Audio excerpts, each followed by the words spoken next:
Hi everyone, welcome to this journey through time. Imagine, for a moment, standing under the scorching sun of ancient Egypt, the golden desert stretching endlessly in every direction, while the Nile slowly winds its way across the land, bringing life to everything it touches. It's fascinating, isn't it, to picture yourself in a time so far removed from our own, yet so vivid if you let your imagination wander. I'm curious, where are you listening from right now? And what time is it there? It's always intriguing to know who joins these stories from across the world. Now, let's step into the life of someone whose days were defined by the monumental task of building the pyramids, yet whose personal stories are rarely told. Life as a worker, sometimes called a slave by some, sometimes more like a laborer under strict rule, was harsh, grueling, and utterly exhausting, but it was also structured and woven into the rhythms of the land and the Nile. Picture waking up at dawn, before the first rays of the sun have even kissed the horizon. The air is still cool, a brief respite before the heat sets in, and the camp where workers lived is stirring with activity. The sounds of hurried footsteps on sandy earth, the low murmur of voices speaking in hurried tones, and the occasional crack of a whip reminding everyone of the urgency of their task. Breakfast was a modest affair, usually a simple loaf of coarse bread made from emmer wheat, sometimes accompanied by a small portion of onions or garlic to provide flavor and sustenance. Water from the Nile, drawn from clay jars, was the only drink, and sometimes beer, weak and low in alcohol, would be offered to give a bit of energy for the labor ahead. Imagine chewing that dry, heavy bread, knowing that soon your body would be pressed into service, lifting, dragging, carving, and precisely positioning stones that weighed more than a small cart, all while your sweat mixed with the sand and dust of the desert. The workers were organized into crews, each with specific roles and responsibilities. Some quarried the stone, chiseling blocks with copper tools, while others transported them along prepared paths, using wooden sledges lubricated with water to reduce friction on the sand. Teams of men pulled with ropes in synchronized motions, their chants sometimes guiding the rhythm, almost like an ancient mantra, echoing off the desert winds. The work was exhausting beyond imagination, yet it required incredible coordination, skill, and endurance. Injuries were common. Blisters, sprains, and muscle tears were daily hazards, and there was little room for rest until the sun began to dip below the horizon. But life wasn't solely toil and pain. There were small pockets of human comfort, moments that punctuated the relentless labor. Workers might gather under a shaded area during the hottest hours of the day to share stories, laugh at simple jokes, or even sing songs, sometimes about their own lives, sometimes about gods and pharaohs, weaving humor and superstition into the fabric of their reality. Food was simple, yes, but there were occasional celebrations. If a pharaoh decreed a festival, workers would receive extra rations of fish from the Nile or dry dates and figs, small luxuries that seemed monumental after weeks of simple fare. Evenings brought another rhythm. The sun would cast long shadows across the half-finished pyramids, painting the massive stones in fiery oranges and reds. Workers returned to their camps, weary but momentarily relieved, washing off layers of sweat and dust in communal basins, repairing tools, and preparing for the next day. Storytelling around small fires became a nightly ritual. Tales of gods and ancestors, of bravery and cunning, sometimes laced with warnings about the dangers of angering overseers or failing to honor the deities. And even in these moments, there was a strange beauty in the shared human experience. Laughter, whispered secrets, and a sense of camaraderie that helped endure the unimaginable burden of shaping the stones into monuments that would outlast generations. Sleep, when it came, was precious and brief. Hammocks or simple mats of reeds provided little comfort, and the heat of the desert often made nights restless. Yet, dreams mingled with exhaustion, visions of the Nile in flood, the pharaoh's stern gaze, the grandeur of the pyramids taking shape stone by stone. Perhaps, in sleep, the workers imagined themselves not merely as laborers but as eternal participants in a story that history would one day remember, even if their own names were forgotten. And in the stillness, with the distant cry of a jackal or the whisper of desert wind, life felt vast, enduring, and strangely poetic. As the sun climbed higher into the cloudless sky, The desert seemed to radiate heat in waves that blurred the horizon, and the workers trudged onward, each step sinking slightly into the soft sand beneath their sandals. The labor was relentless, yet there was an unspoken rhythm, almost like a heartbeat shared among all those who toiled together. The scraping of chisels on limestone, the dragging of sledges over packed sand, the occasional thud of stone striking stone. It was exhausting, yet strangely hypnotic, a cadence that carved time itself into the memory of each worker. The overseers walked among them, observing with keen eyes, sometimes offering instructions, sometimes silent, their presence a constant reminder of authority. Some workers specialized in the art of shaping the stones, a craft that required both precision and patience. Using copper chisels and wooden mallets, they carefully chipped away at massive blocks, turning rough quarried stones into shapes suitable for the pyramid's intricate geometry. Sweat poured down their faces, mingling with the dust that coated every surface, but their hands moved with practiced skill, almost as if the rhythm of labor was ingrained in their muscles. Mistakes were costly, both in time and effort, so concentration was absolute, even when exhaustion clawed at their minds. The midday meals were quick, designed to replenish energy without wasting precious time. Large baskets of coarse bread and small servings of lentils or beans were shared among groups, accompanied occasionally by dried fish or salted onions, and a cup of weak beer that provided minimal refreshment but a sense of ritual and continuity. Workers ate together, sometimes in silence, sometimes exchanging quiet words, stories, or complaints about the harshness of the overseers. Laughter was rare but cherished, a fragile relief in the face of grueling work. Even in such simplicity, the act of eating together created bonds, a small oasis of humanity amid relentless labor. When the sun reached its zenith, a few lucky souls found shade beneath makeshift awnings, resting their weary bodies and sometimes dozing while listening to the distant murmurs of the Nile. Others remained on the worksite, driven by both necessity and fear, because the work could not pause. Camels and donkeys brought more stones and supplies, weaving a constant flow of motion across the site, and every worker, regardless of status, had a role to play in this enormous, precise orchestration. The air was thick with dust, sweat, and the faint scent of herbs brought from nearby villages, a strange blend that seemed to define the very essence of the construction camp. Afternoons were the most demanding. The sun was merciless, and the physical strain became almost unbearable. Workers coordinated in large groups, pulling sledges weighted with enormous stones, their chants rising and falling to maintain the rhythm of movement. Injuries were frequent. Twisted ankles, bruised shoulders, strained backs, and cut hands were common, but the community had its ways of tending to wounds. Simple poultices made from mud, crushed herbs, or oil were applied to injuries, sometimes by fellow laborers who had developed an instinct for healing in this harsh environment. The line between survival and collapse was thin, and every day demanded endurance that could stretch the limits of human resilience. Despite the hardships, moments of curiosity and ingenuity persisted. Workers would carve tiny figures into discarded stone fragments, depicting animals, family members, or abstract symbols, leaving traces of their personal lives behind. Children who lived near the construction camps sometimes watched in awe, mimicking the motions of the workers with sticks or stones of their own, and for a brief instant, the labor became a spectacle, a mixture of art, industry, and ritual.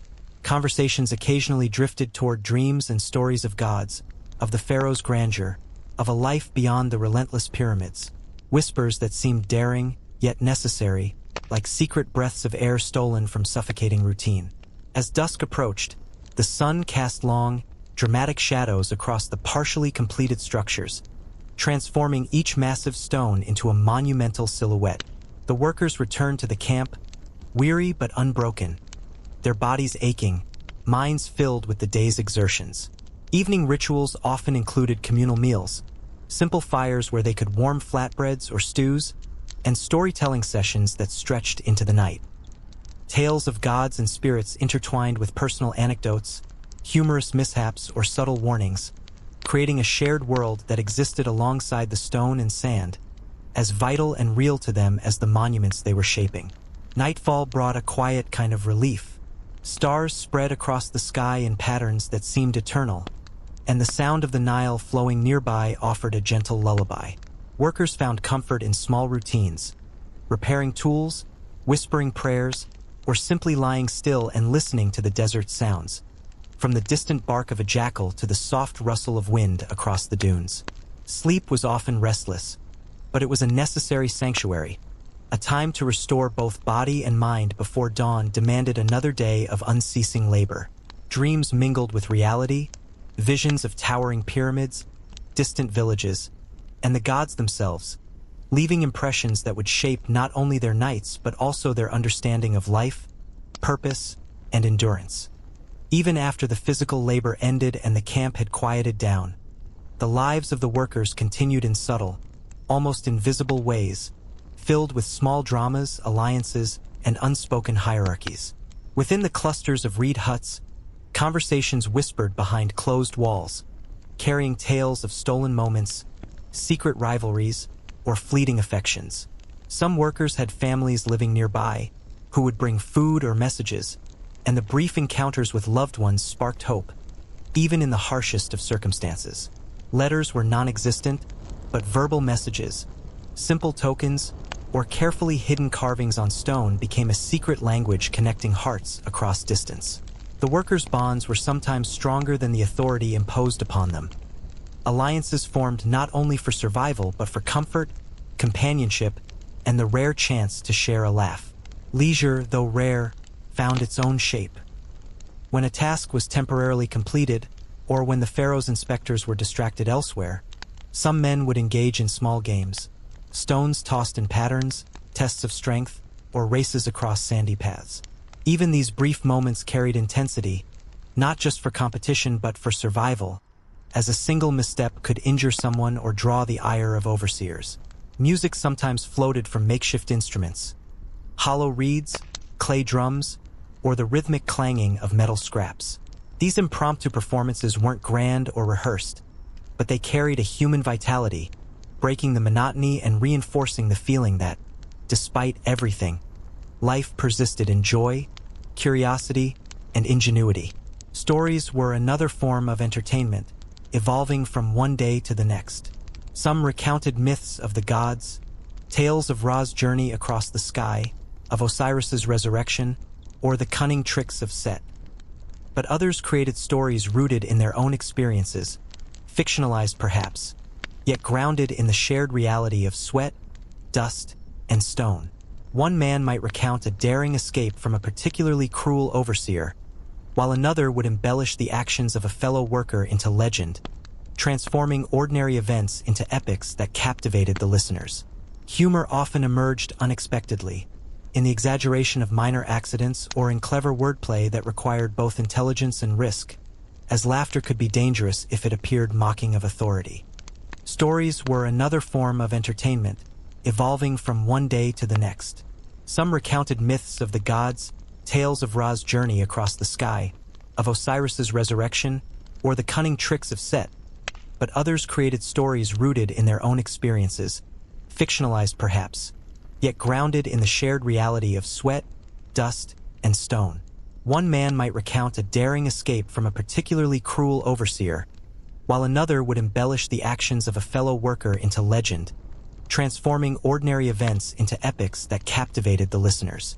Humor often emerged unexpectedly, in the exaggeration of minor accidents or in clever wordplay that required both intelligence and risk, as laughter could be dangerous if it appeared mocking of authority.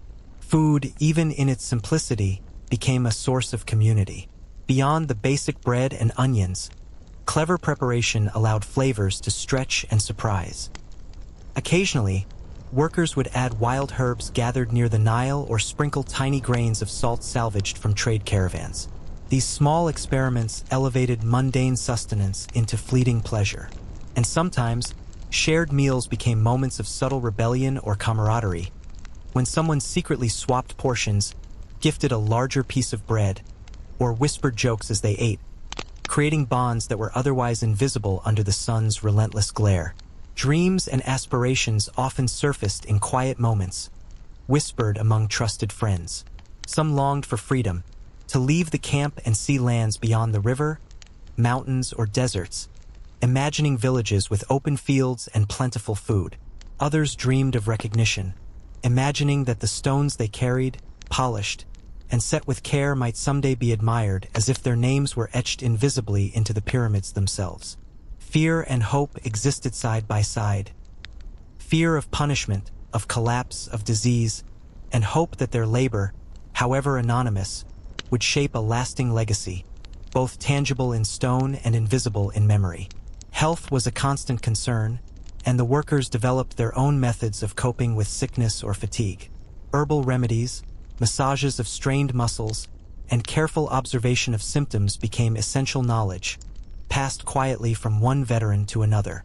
Those who fell seriously ill relied not on formal care but on the attentiveness of their peers, who risked the overseer's scrutiny to tend to the weak. Even sleep became a calculated act, a negotiation between exhaustion and the need to remain alert for dangers, whether from the natural environment, wild animals, or human authority. Secrets were abundant in the camps.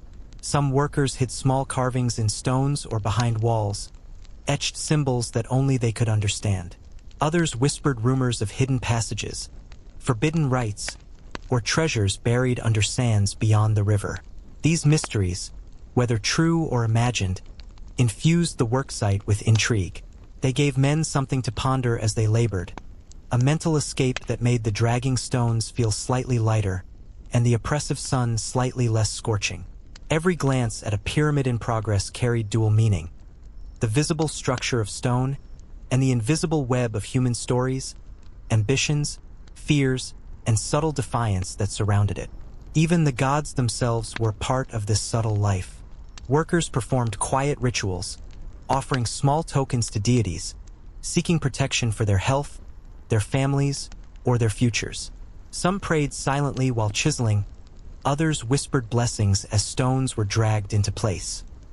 There was a deep understanding that their labor was not merely physical but spiritual, that the pyramids served as bridges between the living and the divine. This understanding, while never openly discussed in full, infused the work with meaning beyond sweat and stone, giving purpose to actions that might otherwise have felt endless and meaningless. That as weeks turned into months, the pyramids began to rise, and with their increasing height, so did the risks. The stones that once rested on the ground were now hoisted higher, balanced precariously on wooden scaffolds and sledges, their weight threatening to crush anyone who miscalculated or faltered. A misstep, a slip of the rope, a momentary distraction, and the consequences could be fatal. Yet, despite the danger, the workers moved with a combination of caution and practiced intuition, each man knowing the limits of his strength and the trust he placed in his companions. Accidents were inevitable. A slab might topple and narrowly miss a man's foot, or a scaffold could creak ominously under the weight of stone, forcing hearts to pound in sudden terror. There were stories whispered among the workers of those who had fallen, disappearing beneath the immense structures they helped create, their names already fading from memory. These tragedies were never spoken of openly, yet they shaped the atmosphere, a constant undercurrent of caution and respect for both stone and gravity. And even as fear hovered, there was a strange exhilaration in surviving, in witnessing the monumental achievements of their hands, knowing that each day brought the pyramid closer to completion. Relationships deepened under these pressures. Bonds were forged not only in camaraderie but in shared danger and the unspoken understanding of life's fragility. Some workers found love, fleeting or enduring, within the camp. Quiet gestures, a shared meal, or a protective glance across the worksite could speak volumes. Others developed rivalries, fueled by competition, envy, or disagreement over the division of tasks. Yet even conflicts were tempered by the recognition that cooperation was essential for survival. The dynamics were complex, layered, and deeply human, hidden beneath layers of dust, sweat, and stone. The nights offered rare but precious moments of relief. Around small fires, stories became more elaborate, sometimes turning into games of imagination. Workers would challenge each other to describe gods in impossible ways, invent epic adventures that stretched across deserts, rivers, and distant lands. Some carved tiny scenes on discarded stones, imagining themselves as architects of worlds beyond their immediate reality. Laughter sometimes erupted, startling in its intensity after days of silence and toil, echoing across the camp like a secret rebellion against hardship. Even the harshest overseers, if present, could not entirely suppress the human need for creativity, play, and storytelling. Food remained simple but carried subtle variations that marked occasions or honored personal ingenuity. Stews simmered longer when firewood allowed, herbs and seeds were shared secretly, and occasionally a worker would present a small treat he had bartered from a traveling merchant. These moments of culinary creativity were celebrations in miniature, brief glimpses of pleasure that punctuated an otherwise relentless existence. Each bite was savored not merely for nourishment, but as a reminder of the small victories and tiny freedoms that could be claimed even within the strict confines of the camp. Health concerns persisted. Heat exhaustion, infections from minor cuts, and the constant strain of lifting stone were daily threats. Some men became informal healers, creating poultices, teaching massage techniques, and observing symptoms with care born of necessity. These healers held a quiet respect, often unacknowledged by overseers, yet indispensable to the survival of the workforce. They became central figures in the network of mutual dependence, subtle leaders whose influence was felt in silence rather than command. The Nile itself was both a blessing and a source of danger. Its waters provided life, food, and transport, yet during flood seasons, camps could be partially submerged, paths washed away, and schedules disrupted. Workers learned to read the river, to anticipate its moods and temper their labor accordingly, creating a rhythm intertwined with natural forces far beyond the reach of human control. In these moments, the workers' connection to the environment became palpable, a silent acknowledgement that survival required not only skill and endurance but also respect for the immense, unpredictable world around them. Spiritual practices continued, quietly infused into daily labor. Small amulets were carried in pockets, whispered prayers were offered to deities before particularly dangerous lifts, and subtle rituals marked both successes and failures. Some workers believed the stones themselves held the spirits of those who fell, and careful handling was not only practical but sacred. Even in exhaustion, fear, or fleeting joy, the sacred and the mundane were inseparable, forming a complex web of meaning that guided every motion, every decision, and every quiet conversation after the sun dipped below the horizon. Occasionally, when the pharaoh decreed a festival or a holy day, the camp transformed in subtle but remarkable ways. The usual rhythm of labor slowed, and the air carried a rare sense of excitement. Small fires burned brighter, music played from reed flutes and drums, and for a few fleeting hours, the workers' focus shifted from stones to celebration. Even the simplest of foods, extra portions of bread, dried fish, or sweet dates, became indulgences, savored in a way that elevated them beyond mere sustenance. Laughter echoed louder during these brief respites, a sound almost foreign against the constant backdrop of toil, carrying an energy that spread like sunlight through the camp. Games and competitions became a centerpiece of these breaks. Men tested their strength by lifting heavy stones or running races across sandy stretches, their bodies glistening with sweat as cheers erupted. Some contests involved cleverness rather than brute strength, requiring quick thinking to balance stones, move sledges efficiently, or solve minor puzzles invented by the more mischievous members of the workforce. Victory brought pride and fleeting glory, while loss was often met with good-natured teasing, though always carefully measured to avoid the attention of overseers. These moments of play revealed a different kind of hierarchy within the camp, one earned not through position but through skill, wit, and courage under pressure. Psychological struggles, however, were never far from the surface. The repetitive nature of the work, the constant exposure to the sun, and the awareness of mortality weighed heavily on many.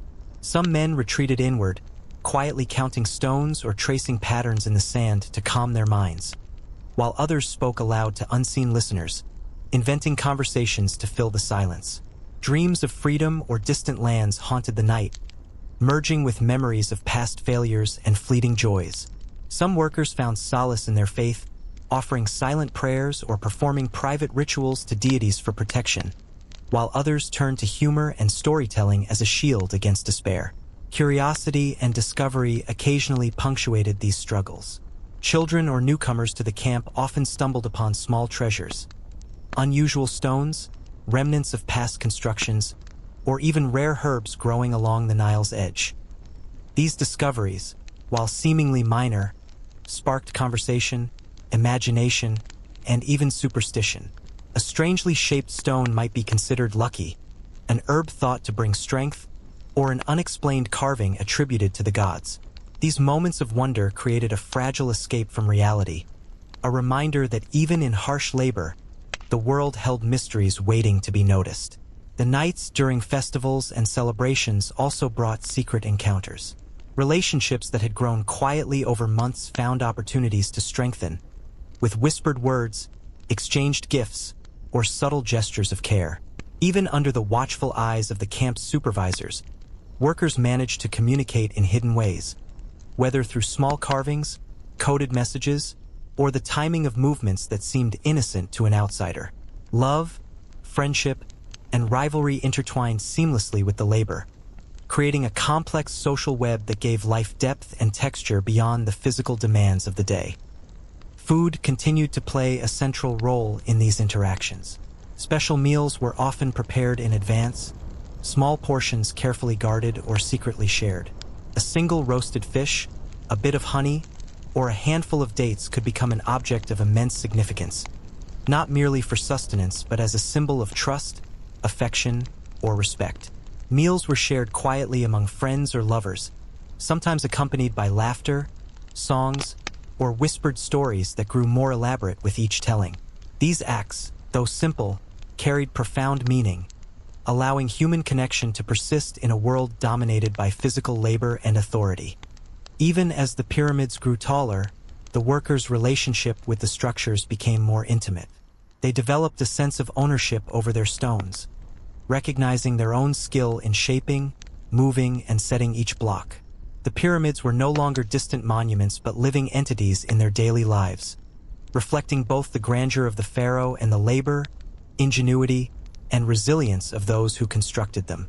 The structures became mirrors of human perseverance, silent witnesses to moments of triumph, struggle, joy, and sorrow that unfolded beneath their shadows. And as the night deepened, the camp settled into a fragile quiet. Fires burned low, music faded, and conversations gave way to whispers. Yet even in these moments of rest, the mind remained active, reflecting on the day's accomplishments, anxieties, and small pleasures. The workers' lives were a tapestry of labor, hope, danger, love, and ingenuity, woven together by the enduring rhythm of survival and human connection. And in the stillness of the desert night, beneath the eternal stars, the pyramids themselves seemed to breathe alongside them, monumental and eternal, shaped not only by stone but by the hidden lives of those who built them. As the pyramid rose higher, the air around the scaffolds became thinner, hotter, and more oppressive, carrying the weight of both stone and human anxiety. Every step on the narrow wooden beams demanded concentration. Every pull of a rope required perfect coordination. One misjudged movement could send a man tumbling down, and yet the work continued, almost ritualistically, driven by a mixture of duty, fear, and pride. Workers learned to anticipate the motions of their comrades, to synchronize breath and strength, creating a silent ballet in the desert sun, where each stone was a partner and each lift a dance between life and danger. Conflicts simmered beneath the surface. Rivalries, sometimes born of jealousy over skill or favor from supervisors, sometimes from trivial misunderstandings, flared occasionally into heated arguments. Voices would rise, fists sometimes followed, and the air would crackle with tension. Yet, there was a shared understanding that the pyramid demanded cooperation above all. A fight too public or too violent could endanger everyone, so most disputes were resolved in whispers, secret negotiations, or carefully timed acts of reconciliation. The psychological tension was constant, as men balanced aggression with the necessity of unity, their inner lives a complex landscape of fear, pride, and suppressed emotion. In these moments of strain, moments of joy became even more precious. A joke, a song, or a small act of kindness could lift spirits for hours, transforming an otherwise unbearable day into something bearable. Sometimes it was a shared piece of bread, an unexpected compliment, or the silent support of a strong hand helping to steady a sledge. These gestures, often invisible to outsiders, were the glue that held the workforce together, sustaining morale when exhaustion, heat, and danger threatened to overwhelm. The workers learned to read each other's moods, offering reassurance, humor, or distraction just when it was needed most, creating a delicate social balance in a world of stone and sweat. Danger was never far from the workers' minds. Stones perched precariously atop scaffolds could shift unexpectedly, ropes frayed and threatened to snap, and the high winds that swept across the desert occasionally caused terrifying moments where balance and strength were tested to their limits. Yet, there was also a strange exhilaration in surviving these near disasters, a pulse of adrenaline that reminded every man of his own resilience. Those who had faced such moments repeatedly developed an almost instinctive awareness of their surroundings, moving with a careful precision that seemed effortless but was born of experience, fear, and necessity. The nights brought their own challenges and small pleasures. Fires flickered in the desert darkness, casting shadows that danced across the huts, and the hum of conversation often carried the sound of secrets, confessions, and small arguments. Some workers confided in each other about dreams and fears, while others used humor to mask anxiety. Quietly, the younger or newer workers learned from the veterans, picking up lessons about endurance, safety, and the subtle art of navigating both authority and peer relationships. Occasionally, someone would sneak out to gaze at the stars, seeking a sense of freedom in the vast night sky, imagining lives beyond the pyramid, rivers, and desert dunes. Even food, when shared in these moments, became a symbol of connection. A handful of dates, a rare slice of fish, or a shared sip of beer carried meaning beyond hunger. It was trust, friendship, and acknowledgement of shared struggle. These small acts of generosity often led to laughter, whispered stories, or secret plans, weaving moments of lightness into the dense fabric of daily labor. Workers created their own rituals and traditions, subtle and almost invisible, that gave structure, identity, and comfort to a life otherwise dominated by the monumental task of building stone monuments. Health remained a precarious balance. Minor injuries could escalate if neglected, dehydration was a constant threat under the blazing sun, and exhaustion could cloud judgment, making every lift and every step a potential hazard. Some workers became unofficial caretakers, tending to the sick or injured with knowledge born of necessity. Their quiet authority and skill were respected, forming an invisible hierarchy that functioned alongside official oversight. In the interplay between labor, danger, care, and occasional joy, the workers' lives unfolded in a continuous tension, a delicate balance between survival, achievement, and fleeting human connection. And through it all, the pyramid grew. Each stone placed, each scaffold climbed, each rope pulled, and each life navigated contributed to something far greater than any individual. The structure loomed above the camp, not merely as a monument to a pharaoh, but as a testament to endurance, ingenuity, and the hidden complexities of human life. Every shadow, every crack in the stone, and every whispered conversation carried stories that would remain invisible to future generations. Yet they shaped the rhythm, meaning, and memory of life beneath the unrelenting desert as the weeks unfolded. The monotony of stone and sweat was occasionally interrupted by moments of unexpected discovery. Sometimes it was a peculiar shape in the limestone, a fossil embedded in the rock, or a fragment of an older monument buried beneath the shifting sands. Workers would gather around, whispering excitedly, pointing fingers at these minor anomalies, debating their meaning and occasionally attributing them to the gods. These discoveries, while small in the grand scheme, ignited sparks of curiosity that carried their minds far from the relentless labor, offering brief glimpses into wonder and imagination.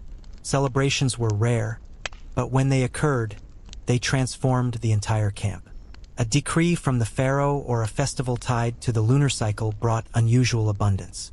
Extra portions of fish, sweet dates, barley cakes, and occasionally honey were distributed, and workers' spirits lifted in ways that were otherwise unimaginable under the harsh daily regimen.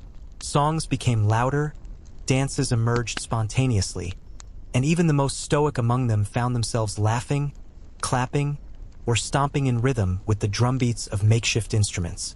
These moments were fleeting yet profoundly important, small eruptions of life that punctuated the endless toil, reminding everyone that even within strict hierarchies and exhausting labor, joy could persist. Intrigue wove through the camp like an invisible current. Secret alliances, whispered grievances, and covert acts of defiance created a hidden social structure. Some workers quietly competed for subtle favors, whether a slightly easier task, access to the shade, or the ear of a more lenient overseer.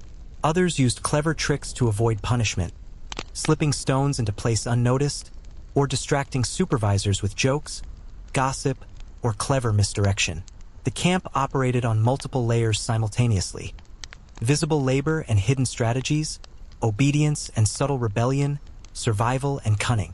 Each worker learned to navigate this intricate social web with careful observation, timing, and intuition. Moments of intimacy emerged in hidden corners of the camp. Pairs of workers, friends or lovers, exchanged fleeting gestures, touches, secret notes carved on discarded stones, or whispered words in hushed tones. These small acts of connection were charged with meaning, a delicate assertion of human presence in a world dominated by authority and monumental tasks.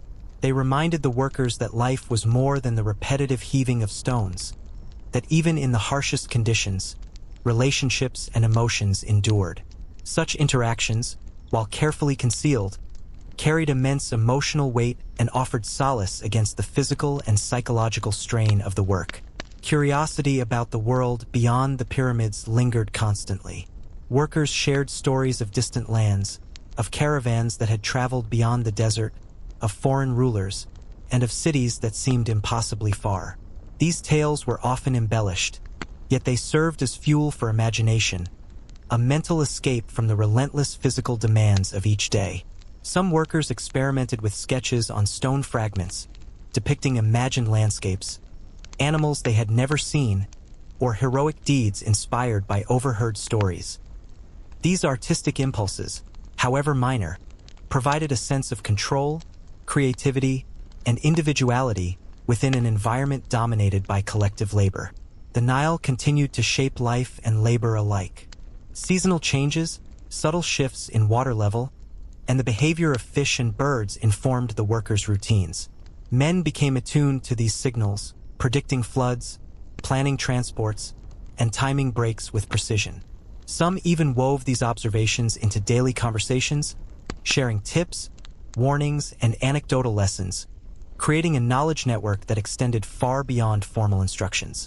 This awareness of natural rhythms, coupled with practical skill, gave workers a measure of mastery in a world otherwise defined by uncontrollable forces. Even the shadows of the pyramid offered subtle interactions. As the massive structure grew, patterns of light and dark shifted across the camp, affecting temperature, visibility, and even morale. Workers adjusted their positions, organized tasks according to the sun's path, and sometimes found comfort in the shade provided by massive stones, while at other times the looming shadows amplified anxiety or awe. The pyramid was no longer merely a collection of stone. It had become a presence, a silent companion, a looming force that shaped both the physical and psychological landscape of daily life. Finally, despite exhaustion, danger, and the strict oversight of the pharaoh's supervisors, moments of laughter, mischief, and shared amusement persisted. A worker might trick a friend with a harmless prank, invent a witty rhyme about the heat or the weight of the stones, or mimic the gestures of an impatient overseer in secret. These small rebellions, ephemeral as they were, nurtured resilience and maintained the humanity of those whose lives were otherwise dictated by monumental labor. And as night fell, bringing stars and cool desert air, the workers retreated to their huts or mats, carrying with them both the weight of stone and the fleeting light of these precious human moments, knowing that another day would demand both their strength and their ingenuity. As the pyramids stretched ever higher into the desert sky, the physical and mental demands on the workers intensified. Each new layer brought greater risk. The stones were heavier, the scaffolds taller, and the air thinner, carrying heat that seemed almost unbearable. Men who had once walked confidently across the lower platforms now moved with measured caution, feeling every rope, every plank, and every uneven stone beneath their feet. One misstep could lead to injury or worse, and yet the work continued with a stubborn rhythm, driven by fear, duty, and an unspoken pride in shaping something monumental. The danger was ever present. Stones slipped, ropes frayed, and scaffolds groaned under immense weight. In moments of miscalculation, workers would instinctively grab at anything nearby, a beam, a rope, the edge of a stone, to steady themselves, their hearts pounding and muscles taut. Those who survived these incidents often felt a mixture of relief, adrenaline, and humility, a heightened awareness of both the fragility and resilience of the human body. Every stone set in place was a small triumph, a testament not only to skill and endurance, but to the delicate balance of chance and precision that defined their lives. Even in these perilous conditions, moments of rare joy persisted. A shared joke at the top of a scaffold, the sight of a comrade successfully maneuvering a particularly heavy block, or the taste of an extra portion of food became intensely meaningful. Workers clung to these fragments of pleasure, magnifying them in memory, retelling the stories of small victories, or secretly celebrating minor achievements with whispered congratulations or laughter concealed behind dust-streaked faces. These brief joys were lifelines, sustaining morale in a world where exhaustion and danger were constants. Relationships grew more complex under these pressures. Friendships deepened, forged through shared labor, mutual protection, and quiet understanding. Rivalries simmered, tested by envy, fatigue, and competition for the favor of overseers or the easier tasks. Romantic connections, when they existed, required careful secrecy, a hidden language of glances, gestures, or carved symbols in stone to communicate affection. Every interaction was layered with meaning, balancing personal desire, survival instincts, and the necessity of cooperation in a high-stakes environment. The social fabric of the camp was intricate and invisible, woven together with trust, subtle manipulation, and shared experience. The physical toll was relentless. Muscles ached constantly, blisters formed and peeled, backs groaned under weight, and heat drained energy faster than any meal could replenish. Yet workers developed coping mechanisms, stretching routines, shared massage techniques, and improvised cooling methods using Nile water or damp cloths.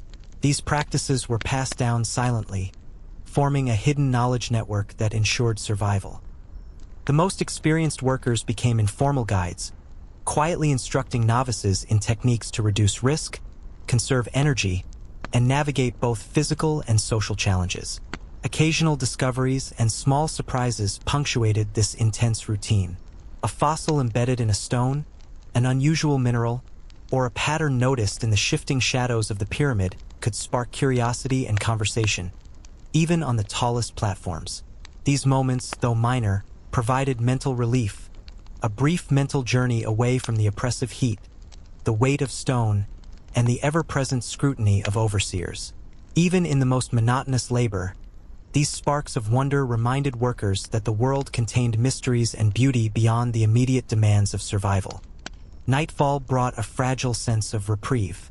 Fires burned low, conversations faded into whispers, and stars stretched endlessly across the desert sky. Workers reflected on the day's achievements, shared small stories, and occasionally exchanged minor gifts. A piece of dried fish, a handful of dates, or a token carved in stone, as gestures of friendship, gratitude, or affection. Sleep was often light, interrupted by pain, thirst, or nightmares, yet it was necessary for survival. Dreams carried fragments of the day, the shapes of stones, the rhythm of lifting, the faces of companions, and sometimes imagined adventures in distant lands or impossible escapes from the desert. Even as exhaustion weighed on every body, the pyramid itself became a silent observer, a colossal presence that shaped thought, behavior, and emotion. Its rising form cast shadows that shifted through the day, altered airflow across scaffolds, and created both danger and shelter. Workers spoke of it quietly, in whispers or private conversations, attributing almost mystical qualities to the structure they were building. To them, it was more than stone. It was a reflection of human endurance, ingenuity, and the invisible stories of countless lives woven into each block, each scaffold, and each careful movement across its surfaces. One morning, the desert wind shifted with unusual force, carrying grains of sand that stung like needles against skin and eyes. The workers, accustomed to harsh conditions, felt an immediate tension ripple through the camp. Scaffolds creaked under the sudden gusts, ropes swayed unpredictably, and dust blotted out visibility. In moments like this, instinct overrode routine. Men shouted warnings, braced stone blocks with their bodies, and clutched ropes with hands raw from sweat and friction. Every movement became a calculated act of survival, a delicate negotiation between human strength and the unpredictable power of nature. The sudden storm forced the workers to adapt with ingenuity. Makeshift windbreaks were erected from spare reeds and cloth, stones were temporarily secured with wooden wedges, and small teams coordinated frantic efforts to stabilize scaffolds before anyone was harmed. Even in the chaos, a sense of silent order emerged. Each worker instinctively knew where to move, which rope to tighten, which stone to support. The disaster became both a trial and a demonstration of the subtle intelligence honed through months of labor. Those who had once struggled with coordination now moved with a synchronized precision that saved lives and preserved the fragile momentum of construction. Accidents, however, were unavoidable. A stone slipped from a poorly anchored sledge, grazing a worker's leg and sending a ripple of panic across the scaffold. Men leaped to intervene, their adrenaline sharpening reflexes as they steadied the shifting load. The injured worker gritted his teeth against the pain, refusing to succumb, while companions improvised splints from wooden planks and linen strips. Even the smallest injuries could escalate if left unattended, so the informal network of caretakers moved swiftly, balancing urgency with caution to prevent further harm. These moments, though tense, highlighted the resilience and resourcefulness embedded in every individual, a silent testament to the human will to endure. Amid the danger, humor persisted in subtle ways. A whispered comment about a colleague's overly cautious movements, a clever joke about the storm, or a playful mimicry of an overseer's frantic gestures provided brief relief. Laughter, though carefully modulated, offered psychological release, a reminder that even in near disasters, the workers retained their humanity. These ephemeral moments of levity reinforced social bonds, helping the men endure not only physical strain, but the mental pressure of constant vigilance. Food and drink became even more precious during emergencies. Water, always rationed, was shared judiciously, and any extra provisions, bread, dried fish, or dates, were distributed to sustain strength. Workers discovered subtle efficiencies in preparation, from combining minimal ingredients for maximal sustenance to using the heat of the day to warm meals efficiently.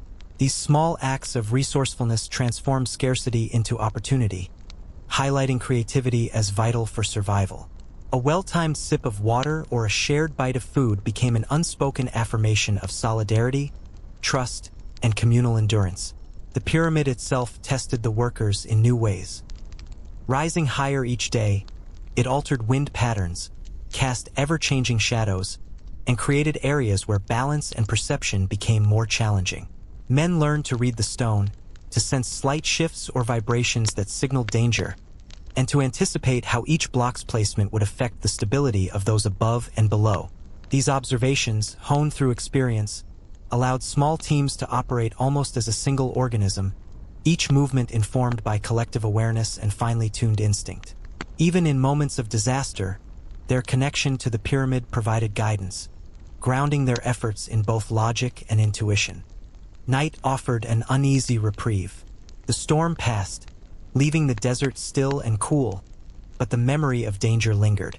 Fires burned low, conversations were cautious, and even sleep was punctuated by heightened alertness. Dreams reflected the day's tension. The wind, the swaying scaffolds, and the weight of stone appeared in fragmented sequences that mirrored reality, yet transformed it into vivid mental rehearsal. In these quiet hours, workers contemplated not only survival but the meaning of their labor, the permanence of the pyramids, the invisibility of their own contributions, and the fragile yet persistent web of relationships sustaining life within the camp. Even as exhaustion weighed heavily, the human spirit found ways to endure. Small victories, stabilizing a fallen stone, aiding a companion, or laughing at a minor mishap, were magnified in importance. The storm, while dangerous, also became a story, a shared memory that reinforced collective identity, courage, and ingenuity. The workers' lives, intertwined with stone, sand, and sky, demonstrated a continuous negotiation between human determination and natural forces, a balance that defined every day beneath the ever-growing shadow of the pyramid. After the storm passed, the camp bore visible and invisible scars. Scaffolds were repaired, ropes replaced, and small injuries tended to with practiced care. Yet the psychological aftermath lingered, a tension in the air heavier than before, as each worker adjusted to the heightened awareness of vulnerability. Conversations were quieter, laughter more cautious, and glances exchanged across the scaffolds carried new meaning, silent acknowledgments of shared peril and relief at having survived. Even as the pyramid continued to rise, its massive presence now seemed both protective and intimidating, a looming reminder of human ambition and fragility intertwined. Life at the top of the scaffolds required new strategies. Workers who had once operated confidently on lower platforms now moved with measured precision, balancing stones, calculating weight distribution, and coordinating lifts with the experience born of countless previous efforts. Small mistakes could cascade into accidents, and so communication became almost musical. A series of shouted commands, hand signals, and subtle gestures that allowed teams to operate with remarkable synchronicity. The higher they climbed, the more the pyramid demanded not just physical strength but trust, anticipation, and collective intelligence, reinforcing the invisible social hierarchy among those who had proven themselves capable in moments of danger. Even in these intense conditions, moments of unexpected joy persisted. A successfully lifted stone elicited quiet cheers, brief celebrations that reminded men of their skill and resilience. Shared meals, stolen glimpses of humor, or the comfort of a companion's hand on a weary shoulder provided relief and maintained morale. These small, ephemeral pleasures became crucial emotional sustenance, reminders that life persisted not merely through survival, but through connection, laughter, and subtle acts of generosity. Each gesture, however minor, carried amplified significance in the context of daily toil and ever-present risk. The physical demands continued to test endurance. Blisters, strained muscles, and fatigue were constant companions, but workers developed subtle techniques to manage pain and conserve energy. Some massaged one another's shoulders or backs, shared knowledge of herbal remedies, and improvised cooling methods using Nile water or damp cloths. These practices were acts of solidarity as much as practicality, forming an invisible support network that strengthened the community beyond the visible labor structure. Experience became invaluable. The most seasoned workers were often the silent leaders, guiding others with careful observation and quiet advice rather than overt authority. The higher levels of the pyramid also amplified awe and fear. From these heights, the desert stretched endlessly in every direction, the Nile a silver thread reflecting the sun, and the camp far below reduced to tiny specks. Workers marveled at the enormity of what they were building, recognizing that their labor was part of something far greater than themselves. Yet this perspective also heightened vulnerability. A slip, a misjudged step, or a misaligned stone could now have catastrophic consequences. The combination of awe, pride, and fear created a psychological tension that both invigorated and exhausted them, shaping every decision, movement, and glance. Relationships deepened in subtle ways under these conditions. Bonds forged through shared danger, mutual protection, and quiet understanding became more resilient. Rivalries, still present, were tempered by the recognition that cooperation was essential for survival. Romantic connections, when possible, relied on coded gestures, brief touches, or carved symbols hidden from prying eyes. These interactions were charged with meaning, weaving emotional complexity into a life dominated by stone and sweat. Even minor acts, a shared piece of food, a word of encouragement, or a playful tease, gained extraordinary significance, reinforcing social cohesion and human connection. The pyramid itself became a living presence in their consciousness. Its shadow stretched across the camp, its height altering wind patterns and light throughout the day, and its bulk influencing every decision. Workers spoke of it quietly, attributing almost mystical qualities to its form, seeing in the shifting shadows and stone alignment patterns that mirrored their own experiences. To them, it was both obstacle and companion, monument and mirror, reflecting human ambition, resilience, and vulnerability in ways that shaped the rhythm and meaning of each day. At night, under the vast desert sky, the workers reflected on survival, achievement, and fleeting joy.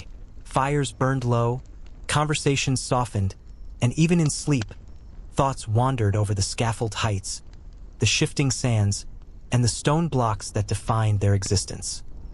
Dreams interwove fear, hope, triumph, and longing, carrying fragments of the day into imagined scenarios where skill, courage, and ingenuity determined fate. These quiet hours, though brief, were essential. A time to integrate experience, rest the body, and renew the spirit for another day under the unrelenting sun and the ever-growing shadow of the pyramid. As days bled into weeks, whispers of an upcoming festival circulated through the camp, sending subtle ripples of anticipation across the exhausted workforce. Though work continued, the promise of temporary reprieve infused movements with a flicker of excitement. A stone lifted, a rope pulled, or a scaffold stabilized seemed lighter when measured against the prospect of celebration. Preparations were subtle but deliberate. Small bundles of herbs were hidden for flavoring meals, scraps of cloth repurposed for adornment, and secret rehearsals of music and song took place behind the vigilant eyes of supervisors. Even in a place dominated by sweat, stone, and authority, humans found a way to cultivate hope and pleasure. Intrigue intensified during these times. Some workers quietly maneuvered to gain privileges during the festival. Slightly better rations, easier tasks, or the attention of overseers whose moods could shift dramatically. Whispered alliances formed and dissolved. Rivalries temporarily paused yet simmering beneath the surface. These subtle social games required finesse. One misstep, one overheard word, and the carefully constructed network of influence could collapse. The festival became both a test of endurance and cunning, revealing the complex interplay between obedience, personal ambition, and survival instincts. Relationships deepened and were tested in quiet, charged moments. Friends and lovers shared secret exchanges, glances, touches, or small carved symbols in stone, each carrying significance far beyond its size. These acts of intimacy were brief but intensely meaningful, offering emotional sustenance amidst relentless labor. Rivalries could flare even within these celebrations, often over perceived slights or jealousy, yet the understanding of mutual dependence tempered conflict. A miscalculation could endanger not just an individual, but the team's ability to function safely at heights. These interactions, though invisible to outsiders, created a rich, multilayered social web within the camp. The festival itself arrived with surprising vibrancy. Fires burned brighter, the aroma of rare spices and roasted foods spread across the camp, and the rhythmic sounds of drums and flutes broke the usual monotony. Workers danced, clapped, and laughed with unrestrained abandon, their joy amplified by months of deprivation and constant labor. Simple meals became feasts, shared with comrades in ways that transcended hunger, symbolizing trust, friendship, and fleeting indulgence. Each gesture, each smile, each shared morsel carried a weight of meaning that reinforced the bonds essential for enduring the grueling work. Yet the presence of the pyramid remained undeniable, even amid celebration. Its massive bulk cast shadows over the revelers, a reminder that life continued under its omnipresent gaze. The very stones the workers had labored over for months now framed the festival, creating a stage where human emotion, ingenuity, and resilience played out in miniature. The contrast between celebration and labor highlighted the precariousness of existence. Joy existed side by side with danger, laughter intertwined with exhaustion, and hope flourished alongside fear. Moments of discovery and curiosity emerged during the festival. Children or younger workers found unusual stones, curious carvings, or remnants of older constructions hidden in the sand. These discoveries sparked debates, storytelling, and imaginative play, providing a mental escape from both labor and social complexity. Even the most experienced workers, hardened by months of toil and danger, allowed themselves a brief indulgence in speculation, imagining past civilizations, distant lands, or mysterious origins for these found objects. This intellectual and emotional engagement enriched the festival, making it not merely a temporary reprieve, but an affirmation of human curiosity and resilience. As night fell, the festival's energy shifted into quiet reflection. Fires burned down to embers, music softened into rhythmic drumming, and conversations became hushed, introspective.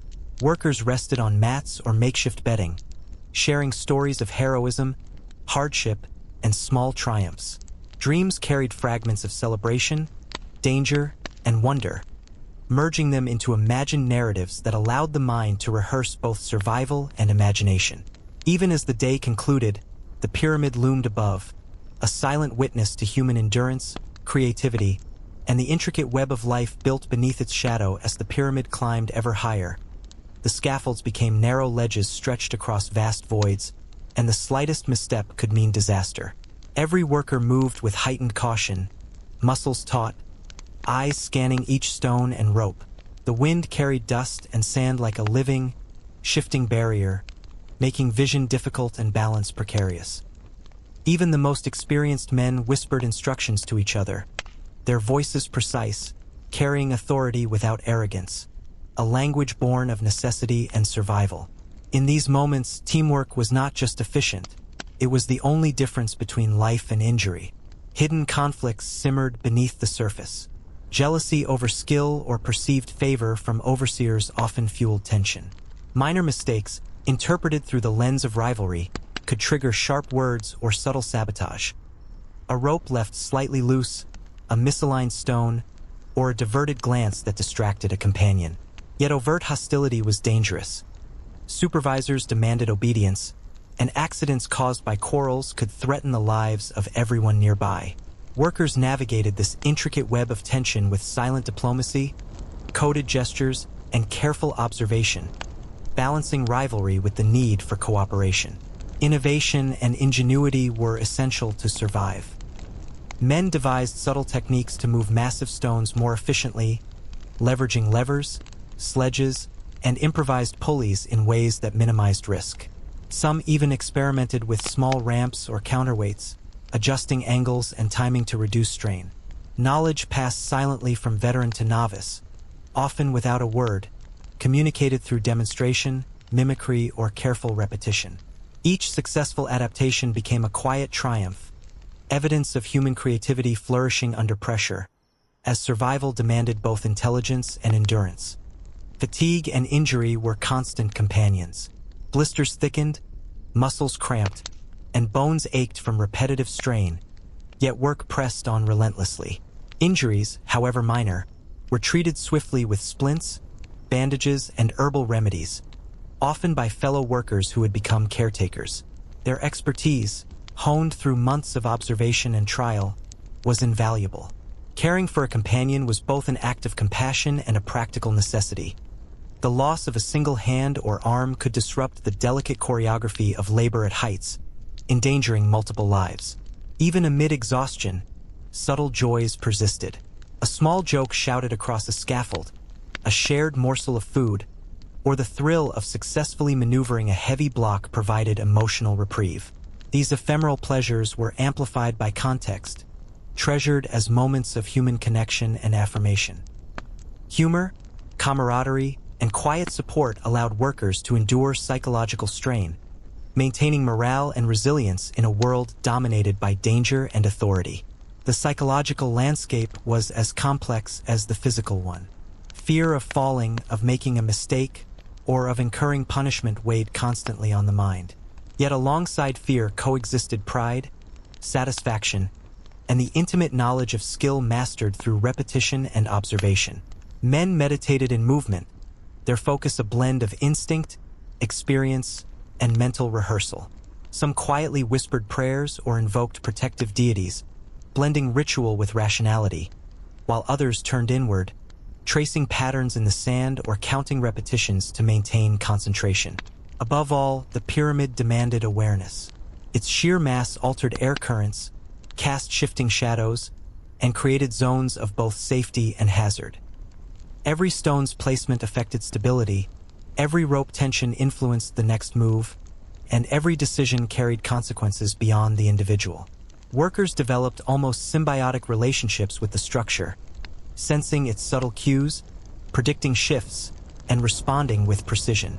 In this way, the pyramid became both a challenge and a guide, shaping not only the landscape but the rhythm, psychology, and social structure of those building it. Nightfall brought a complex mixture of relief and vigilance. Fires burned low, conversations faded, but sleep was often shallow, punctuated by memories of close calls, pain, or the vivid sensation of working at heights. Dreams blended danger, triumph, and imagination, reinforcing strategies for survival, rehearsing potential mishaps, and allowing the mind to navigate scenarios too risky for reality. Even in these quiet hours, workers reflected on camaraderie, rivalry, love, and the fragile web of human connection that sustained life beneath the ever-growing shadow of the pyramid. One afternoon, as the sun reached its zenith, a massive block, precariously balanced on a high scaffold, shifted unexpectedly. A collective gasp echoed across the worksite as men scrambled, pulling ropes and gripping beams with every ounce of strength. Heartbeats thundered in ears, adrenaline surged, and for a moment, time seemed to suspend. The world reduced to the precarious stone, the taut ropes, and the men straining against gravity itself. Instinct and experience collided, each movement calculated, precise, and urgent. The near disaster demanded immediate improvisation. Workers devised temporary supports from spare beams, wedges, and even sandbags carried hastily from below. Teams coordinated with a silent language of gestures and shouts, each action synchronized to stabilize the stone before catastrophe struck. The process required split-second judgment and trust in one another, a delicate choreography that combined skill, intuition, and the raw power of human endurance. When the block finally settled safely, cheers mixed with sighs of relief, yet the tension lingered, a reminder of both vulnerability and collective strength. Even in moments of crisis, small joys surfaced. A comrade's quick wit, a playful remark, or a brief laugh at the absurdity of narrowly escaping disaster provided mental relief. These fleeting instances of humor became essential for morale, reinforcing bonds of trust and camaraderie that sustained the workforce through months of grueling labor. Each smile, gesture, or whispered joke carried amplified significance, serving as a lifeline amid exhaustion, heat, and danger. Ingenuity extended beyond immediate emergencies. Workers experimented with new techniques for hauling, levering, and aligning stones, testing methods that minimized effort while maximizing safety. Simple inventions, adjusted pulleys, reinforced sledges, or angled ramps, were shared discreetly among trusted companions, sometimes even taught through demonstration rather than speech. These innovations, born of necessity and refined by observation, exemplified the subtle brilliance of human creativity under pressure, a mental landscape as complex as the physical challenges of the pyramid itself. Food and rest became precious rewards in the wake of danger. Water was rationed carefully, shared with consideration for the most fatigued or injured, while bread, dates, or dried fish offered both nutrition and a tangible symbol of solidarity. Small acts of generosity, offering a sip of water or a morsel of food, were magnified in importance, reinforcing social cohesion and mutual dependence. Even the simplest meals became rituals, moments of connection and reassurance amid relentless labor and looming peril. The pyramid's rising height amplified every sensation and risk. Wind gusts felt sharper, shadows longer, and the slightest miscalculation carried potential catastrophe.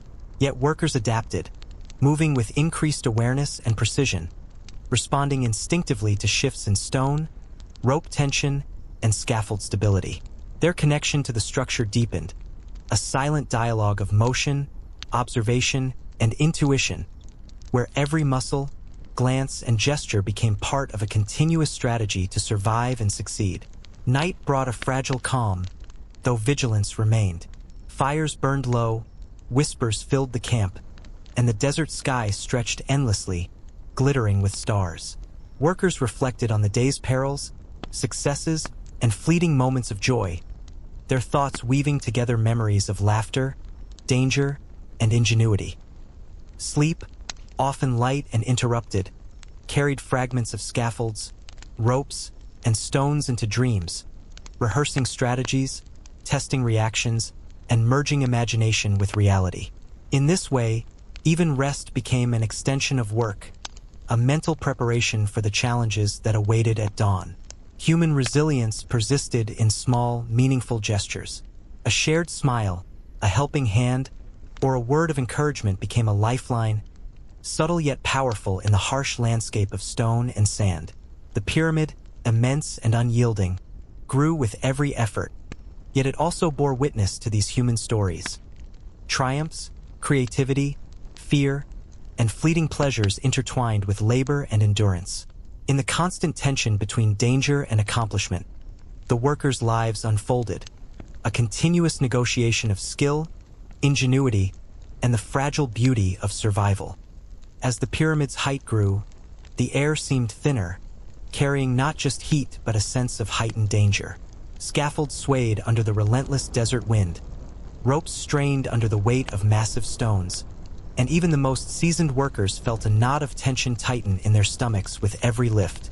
One miscalculation, a poorly timed shove, a rope that slipped, a stone nudged at the wrong angle, could cascade into chaos, toppling slabs or sending men tumbling toward the desert sands far below. Every breath, every gesture, every heartbeat mattered, a delicate balance between strength, skill, and luck. Amid this peril, subtle conflicts persisted. Rivalries flared quietly, over tasks assigned, perceived slights, or favoritism from overseers. A careless word could spark tension. A slight push, whether physical or social, could test loyalties and trust. Yet open confrontation was dangerous. A fight or public failure could endanger more than just reputation. Workers learned to navigate these invisible currents with skill, reading gestures, tone, and eye contact, blending diplomacy with silent negotiation. Survival depended not only on physical prowess but on the ability to anticipate human behavior and respond with tact. Innovation remained vital. Men devised clever ways to move enormous blocks more safely. Angled ramps, counterweights, and improvised pulleys were tested and refined, sometimes on the fly, sometimes through careful planning. These methods were often shared discreetly, passed from mentor to apprentice through demonstration rather than explanation. Such ingenuity highlighted not just survival, but mastery. A worker's mind became as sharp and essential as his arms and back, a tool honed alongside ropes, levers, and stones. Food, though simple, carried immense significance. Loaves of coarse bread, dried fish, and small portions of dates were rationed carefully, each bite a strategic decision in a day of extreme exertion. Water, always scarce, was shared with precision, prioritizing those most fatigued or injured. Meals were brief, often eaten standing, yet they became moments of subtle connection. An exchange of a morsel, a word of encouragement, or a laugh shared over a minor triumph. Even the smallest pleasures acquired exaggerated importance in a life dominated by risk and labor. Entertainment and celebration were rare, but their impact was profound. A festival decree, a minor feast, or even a brief respite from labor transformed the camp. Workers adorned themselves with small tokens, rehearsed songs and rhythms, and danced around fires with a vigor born of deprivation and longing. These moments of collective joy, though fleeting, reinforced bonds and provided emotional resilience, a reminder that life encompassed more than stone, sweat, and danger. Humor, music, and movement became survival tools, sustaining morale and nurturing the human spirit in ways that labor and necessity could not. Even the physical environment demanded constant adaptation. The pyramid's rising form altered airflow, creating pockets of turbulence or shadow that affected scaffolding stability. Workers observed these subtle shifts, adjusting positions, timing movements with the sun, and using shadows to shield themselves from heat. Awareness extended beyond immediate survival. It became an intimate knowledge of the pyramid's behavior, an understanding of the interplay between wind, sun, stone, and human effort. This connection transformed labor into a dialogue with the structure itself, where intuition and observation guided each step. Nightfall offered a tenuous reprieve. Fires burned low, whispers filled the air, and the desert stretched infinitely under a blanket of stars. Workers reflected on survival, triumph, and fleeting pleasures. The jokes shared at the top of a scaffold, the triumph of a safely maneuvered stone, the laughter of a friend during a rare festival. Dreams carried fragments of work, danger, and imagination, blending rehearsal with hope. Even in rest, the mind remained alert, rehearsing techniques, anticipating challenges, and weaving together stories of skill, courage, and endurance that defined daily life beneath the ever-growing shadow of the pyramid. Through peril, innovation, rivalry, and rare joy, the human spirit persisted. Every stone lifted, every rope secured, every whispered joke, and every shared morsel of food contributed to a complex narrative of survival, ingenuity, and fragile beauty. The pyramid loomed above, monumental and unyielding, yet within its shadow, men created a world of human experience. Pain, triumph, ingenuity, laughter, and connection that would persist long after the dust settled and the scaffolds were gone. With the pyramid rising ever higher, the workers' perspective of the world changed dramatically. From these dizzying heights, the camp below seemed a miniature landscape, the Nile a slender ribbon glimmering under the sun, and the endless desert stretching beyond like an ocean of sand. The sheer scale of their work brought awe but also a constant awareness of risk. Every stone lifted carried the weight of months of labor, trust, and careful calculation. Even the most mundane actions, a step, a shift of a stone, or a tug on a rope, could determine whether the day ended in relief or tragedy. With the pyramid rising ever higher, the workers' perspective of the world changed dramatically. From these dizzying heights, the camp below seemed a miniature landscape, the Nile a slender ribbon glimmering under the sun, and the endless desert stretching beyond like an ocean of sand. The sheer scale of their work brought awe but also a constant awareness of risk. Every stone lifted carried the weight of months of labor, trust, and careful calculation. Even the most mundane actions, a step, a shift of a stone, or a tug on a rope, could determine whether the day ended in relief or tragedy. Amid these challenges, the occasional festival provided moments of emotional reprieve. Though simple, these celebrations were meticulously planned. Small fires illuminated the camp, drums and flutes set rhythm to dancing, and shared food transformed meager rations into feasts. Workers adorned themselves with makeshift decorations, dyed strips of cloth, carved trinkets, or tokens found during labor. Laughter and music echoed across scaffolds, contrasting sharply with the relentless intensity of daily work. In these moments, the human need for connection, joy, and creativity flourished, asserting itself against the harsh demands of survival. Friendships deepened in subtle yet profound ways. Men who had relied on each other to lift stones, stabilize scaffolds, or avoid danger forged bonds that transcended the labor itself.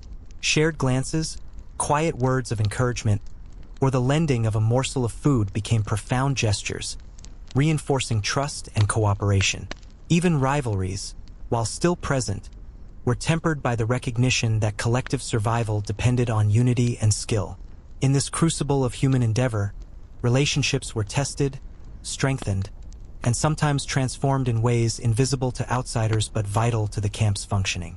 Romantic connections, though rare and often secretive, added another layer of emotional depth.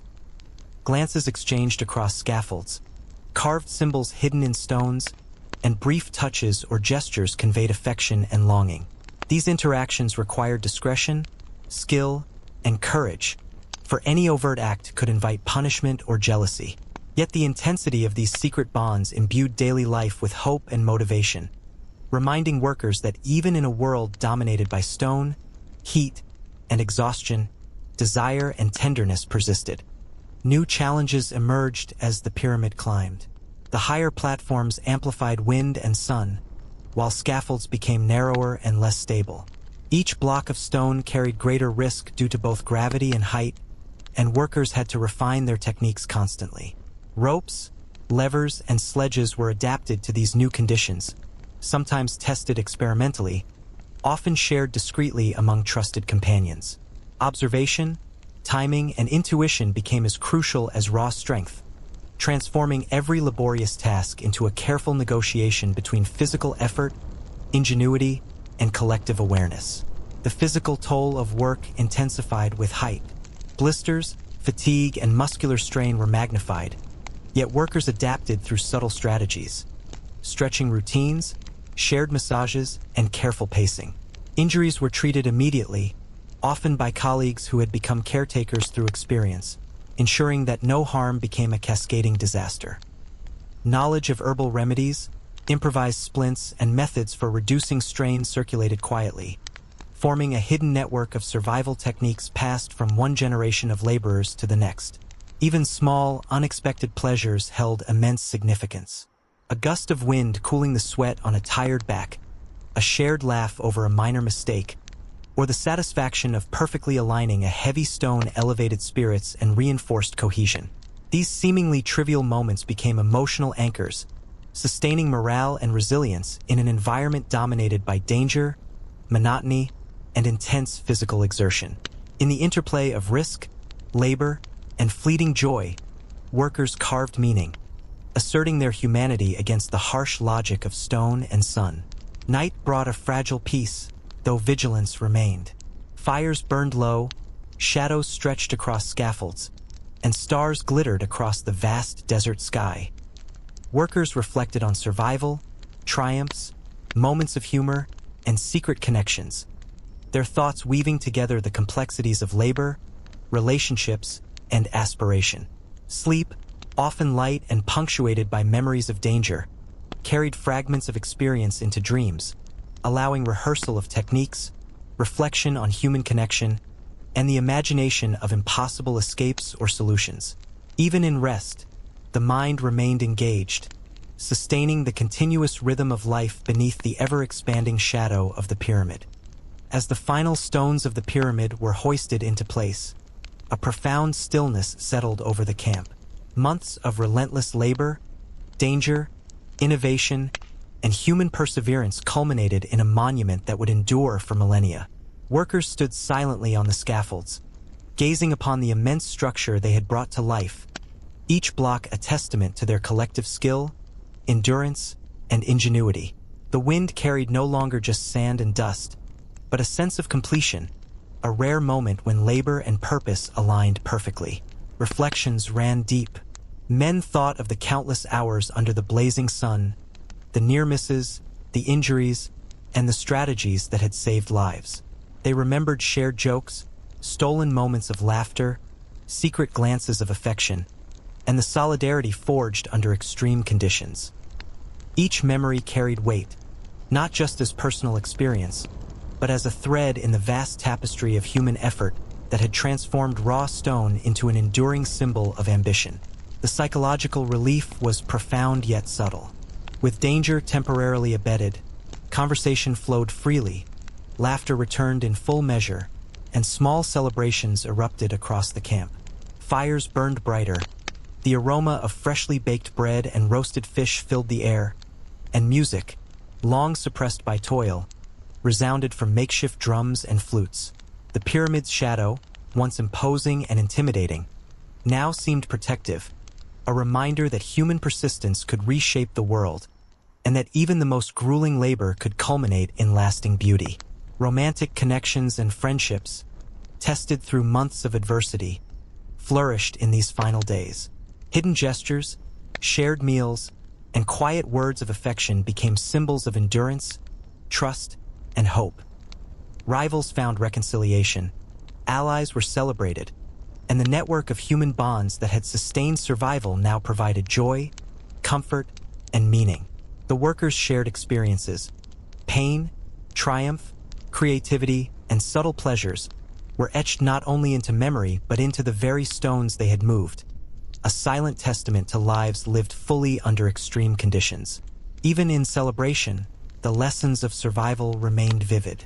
Respect for the forces of nature, careful attention to detail, cooperation, and ingenuity had defined every day. The pyramid itself stood as a teacher. Every angle, shadow, and stone placement reflected the delicate balance of skill, observation, and human resilience. Workers understood, more than ever, that their lives were intertwined with both the natural world and each other, that every effort, however small, contributed to a legacy far greater than themselves. Nightfall, after the final stones were set, was serene. The desert sky shimmered with stars, the Nile reflected the silver moonlight, and the camp was filled with quiet conversation, storytelling, and reflection. Workers lay on mats or blankets, muscles aching but hearts buoyed by accomplishment. Dreams carried fragments of the day, blending danger, triumph, ingenuity, and fleeting joys into vivid narratives that would linger long after the night passed. Even in sleep, the connection to the pyramid and to each other remained alive, a subtle rhythm echoing the months of labor that had built something immortal. Ultimately, life under the shadow of the pyramid had transformed every individual.